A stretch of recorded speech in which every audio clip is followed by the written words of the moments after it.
అందరికీ నమస్కారం. మన ఈ మధ్య నిజామాబాద్లో మేము సంక్రాంతికి వస్తున్నాం ఈవెంట్ చేయడం జరిగింది. అది నిజామాబాద్ పట్టణంలో ఫస్ట్ టైం.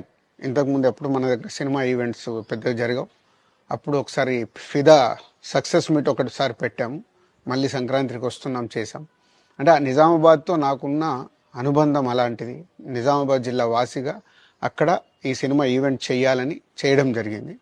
పోతే ఆ ఈవెంట్లో నేను మన కల్చర్లో ఉండే మన దావత్ గురించి, మటను తెలగలు గురించి సంబోధించాను. నేను ఆ మాటలలో తెలంగాణ వాళ్ళని నేను అవమానించానని, తెలంగాణ మీద హేళన చేశానని కొంతమంది మిత్రులు కామెంట్స్ చేసి సోషల్ మీడియాలో పెట్టారని తెలిసింది.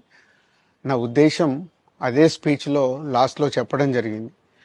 తెలంగాణ మన కల్చరు, మన దావత్తు నేను మిస్ అవుతున్నాను. సంక్రాంతికి 2 సినిమాలు రిలీజ్ అయ్యాక మన తెలంగాణ కల్చర్ దావత్ని నాకు చేసుకోవాలని ఉందని.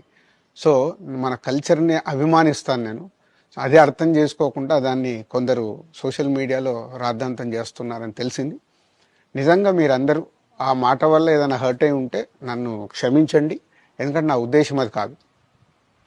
ఎందుకు చెప్తున్నానంటే, నేను నిజామాబాద్ జిల్లా బాన్సువాడలో ఫిదా అనే సినిమా షూటింగ్ చేసి ప్రపంచవ్యాప్తంగా ఆ ఫిదా సినిమా ఎంత అప్లాజ్ వచ్చింది, భానుమతి క్యారెక్టర్కి, మన తెలంగాణలో ఉండే కల్చర్కి, ఆ సినిమా ఎంత ఒక ఫ్యామిలీ ఎమోషన్స్కి ఎంత విలువ ఇస్తామనేది చెప్పడం జరిగింది ఆ సినిమాలో. అది ప్రపంచవ్యాప్తంగా ఫిదా సినిమా ఎంత పెద్ద హిట్ అయిందో మీ అందరికీ తెలుసు.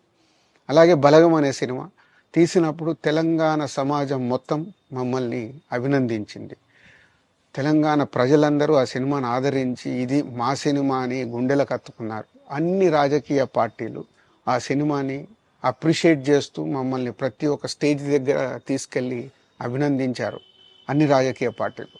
సో ఒక తెలంగాణ వాసిగా ఒక తెలంగాణని అభిమానించే నేను తెలంగాణని హేళన చేస్తానని ఎలా అనుకున్నారో నాకు తెలియదు.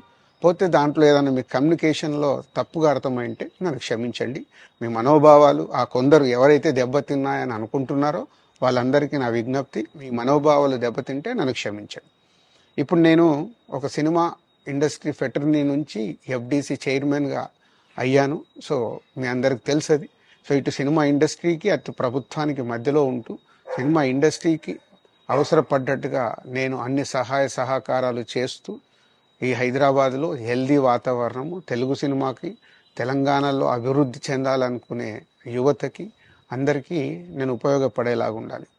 అలాగే పవన్ కళ్యాణ్ గారు కూడా చెప్పారు, యూత్ చాలా ఉన్నారు, వాళ్ళందరికీ కూడా సినిమా ఇండస్ట్రీలో ఇష్టం ఉన్న వాళ్ళని అప్గ్రేడ్ చేసి చేయాలని, ఆ ప్రభుత్వంతో కూడా అక్కడ సినిమాలో కావాల్సిన అందరినీ డెవలప్ చేస్తూ వాళ్ళందరూ మళ్ళీ తెలుగు సినిమాకే, తెలంగాణలో నేర్చుకున్న, ఆంధ్రాలో నేర్చుకున్న వాళ్ళందరూ తెలుగు సినిమాకే ఉపయోగపడతారు. సో అందరికీ, తెలంగాణలో ఉండే అన్ని రాజకీయ పార్టీలకి నా విజ్ఞప్తి, నన్ను రాజకీయాల్లోకి లాగకండి. అలాగే ఎఫ్డిసి అనేది కూడా సినిమాకి ఉపయోగపడేలాంటి అభివృద్ధి పనుల గురించి అవే చేస్తాను తప్పితే అది రాజకీయాలకు సంబంధించింది కాదు. ఎఫ్డిసి కానీ నేను కానీ సినిమాలకే ఉపయోగపడతాము. ఇది అన్ని రాజకీయ పార్టీలు అర్థం చేసుకొని ఫర్దర్గా నన్ను ఇలాంటి అవసరం లేని వీటిలోకి లాగకూడదు అని మీ అందరికీ, అన్ని రాజకీయ పార్టీలకు నా విజ్ఞప్తి. For more videos, subscribe to BCN channel. గంట మర్చిపోకండి, కొట్టేసేయండి. Please subscribe BCN channel. Please subscribe BCN channel. ఇందులో మీకు కావాల్సిన అన్ని రకాల హంగులు ఉంటాయి. Hi, this is MM Sri Lanka. Please subscribe to BCN channel.